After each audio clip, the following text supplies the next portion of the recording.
Приветствую всех, меня зовут Горбунова Кристина, я художник-педагог студии «Живопись маслом», город Санкт-Петербург. Сегодня мы с вами посмотрим на построение уха и рта. Как же это сделать достаточно легко и просто. Давайте сначала разберемся в форме уха.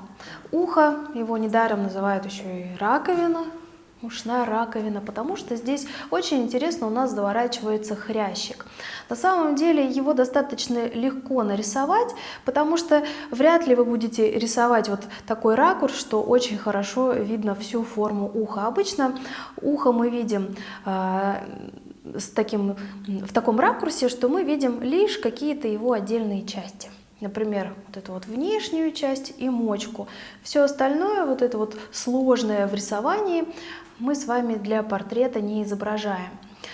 То же самое мы можем и сказать про ракурс, например, в 3/4. Там уже ухо, конечно же, видим лучше, но все равно, если это, например, женский портрет, обычно уши закрыты волосами, поэтому нам нужно хорошо разобраться вот в форме мочки и во внешней вот этой стороне. Давайте посмотрим на картинках, как могут выглядеть уши при разных ракурсах. Вот, например, у нас ракурс анфас. Здесь у девушки забраны волосы назад, и мы видим ушные раковины вот в таком интересном ракурсе. То есть мы видим такой овальчик, видим внутреннюю часть уха, на которую падает свет. Вот она, такая характерная линия, и мочка. Дальше давайте посмотрим на ракурс вот такой, 3/4, мужское ухо. Здесь падает тень от шляпы, и мы очень хорошо видим мочку. Дальше верхнюю часть закрывает тень, поэтому мы там не очень хорошо видим вообще форму. И хорошо видим козелок. Вот эта вот часть называется козелок. Еще один ракурс 3/4. Здесь, мне кажется, ухо такое очень хорошо прорисовано, и оно у нас тоже находится в ракурсе 3/4. То есть мы видим хорошо форму, но оно немножечко искажено. То есть вот если посмотрим на форму, то что мы здесь видим? Внешнюю часть уха, мочку и вот эту вот часть, она достаточно сложна, ну, как кажется на первый взгляд в изображении, но на самом деле тут очень важно проработать светом и тенью. Самая светлая часть будет вот здесь вот грань такая, вернее ребро, и вот эта часть. Если правильно разобрать по тону, то ухо у нас получится очень объемное. Но не обязательно его так хорошо прорабатывать. На самом деле в портрете ухо — это не первостепенная задача. Ухо мы должны с вами немножечко сделать незаметнее, поэтому мы так хорошо обычно не прорабатываем уши. Итак, теперь давайте разберем губы, из чего они состоят, вообще какая форма им присуща. Ну, я помню, что в первом занятии мы с вами разбирали, вот как найти нижнюю точку губы, да если мы делим пополам расстояние от кончика носа до подбородка, на который мы можем ориентироваться. На что еще мы можем ориентироваться? Мы можем найти вот эту вот линию губ, которая у нас находится посередине, которая разделяет верхнюю губу и нижнюю губу.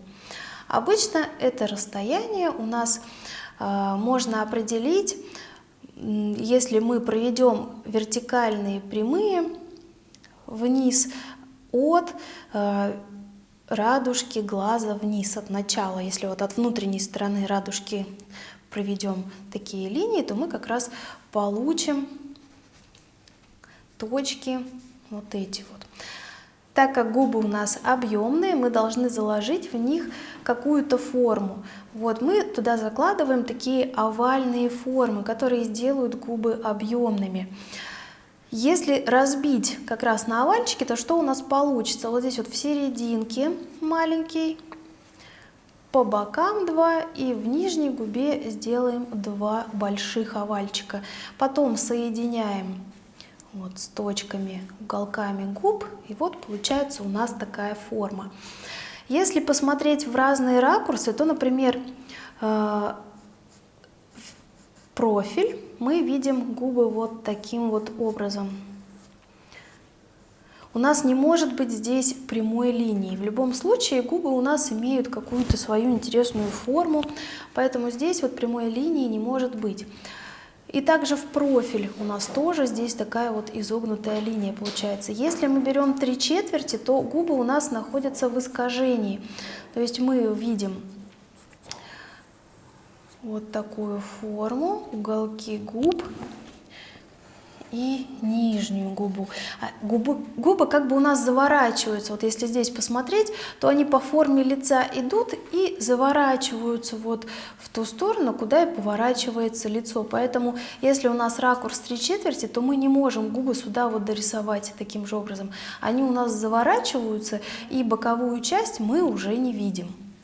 Ну что, теперь я покажу, как нарисовать ухо и губы вот в таком ракурсе. Давайте сначала с уха, будет все достаточно фрагментарно. Сначала посмотрим, какая форма уха. Ухо у нас похоже вот на такую вот форму.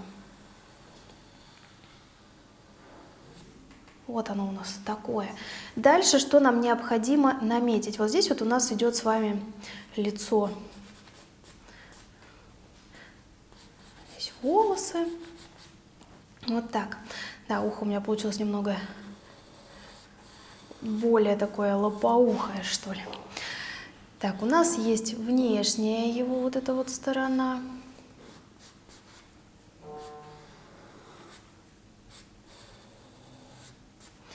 Тут у нас мочка. Затем козелок идет.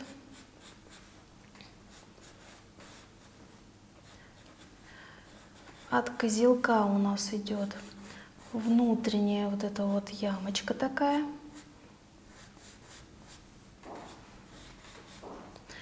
И затем такой вот хрящик. Вот на самом деле ухо выглядит у нас приблизительно вот таким образом. Естественно, в портрете мы его сильно не прорабатываем, нам это совершенно не нужно. Вам достаточно вот такого рисунка, чтобы потом красками выполнить необходимую светотоновую градацию. Итак, а теперь давайте посмотрим на губы. Губы я буду вот пытаться нарисовать вот в таком ракурсе, то есть у меня лицо будет в 3/4, ось идет. И губы, соответственно, они у меня на оси, тоже на горизонтальной оси, которая немножечко закругляется. То есть она уходит у нас, загибается вправо. Я не буду рисовать точно такие же, я лишь попытаюсь изобразить, вот как бы я нарисовала. Значит, я сразу фиксирую себе точки губ, уголки. Смотрю относительно оси, на каком расстоянии они друг от друга находятся. И губы у нас находятся в сокращении, то есть та часть, которая вот закручивается, уходит у нас вправо, она у нас сужается. Соответственно, середина губ будет вот здесь, на оси. Дальше я намечаю объемы. Можно объемы проработать, как я вам и рассказывала. То есть сначала мы намечаем такими вот овальчиками, дальше соединяем. Так как я рисую сейчас губы в 3/4, то, естественно, вот та часть губ, которая у меня закручивается, туда вот уходит, она превращается вот в такую вот не каплеобразную форму, а наоборот, вот таким вот кружком как бы закругляется. И то же самое мы рисуем сверху. Благодаря вот этой вот носогубной складке у нас здесь получается вот такая вот выемка. И точно так же туда у нас губы закругляются. Можно проработать получше внутреннюю складочку. Вот, губы должны выглядеть вот примерно таким образом. То есть если у нас 3/4, то мы не видим, вот, например, у нас лицо заворачивается вправо, туда отворачивается от нас, то, соответственно, с левой стороны у нас губы будут хорошо раскрыты, а правая их часть, наоборот, сокращается. Вот таким образом мы с вами рисуем губы. Если мы берем анфас, то делаем то же самое. Мы сначала намечаем с вами ширину губ, делаем вот эти точечки, фиксируем. Это у нас уголки рта. Мы уже с вами знаем вот величину нижней губы. Здесь у нас идет ось. Где ось? Тоже смотрим на картинку. Какой величины у нас с вами губы.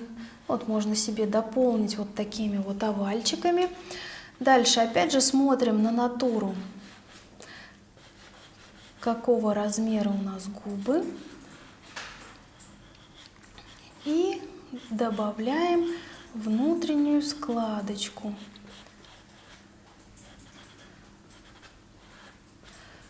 Вот тут у нас с вами будет носогубная складка.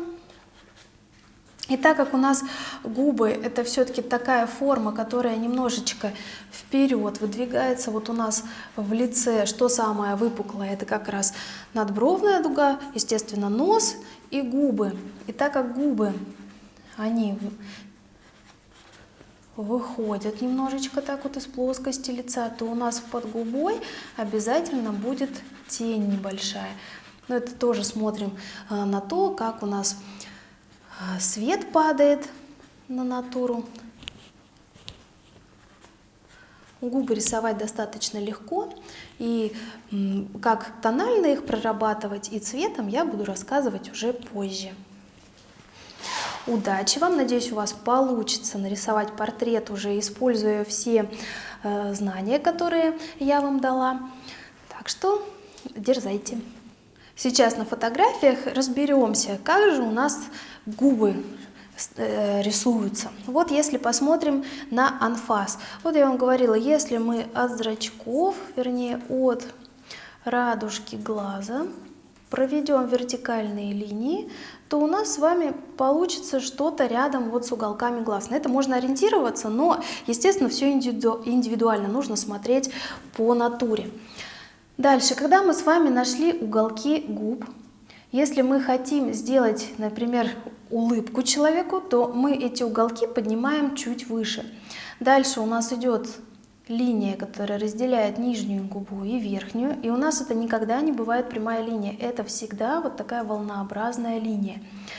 Дальше, вот мы с вами определили, где будет нижняя губа. Здесь можно вот для того, чтобы она у вас была более объемная на рисунке, вложить туда вот такие вот две простые формы овальные. Дальше у нас посерединке есть тоже такой вот кругляшочек.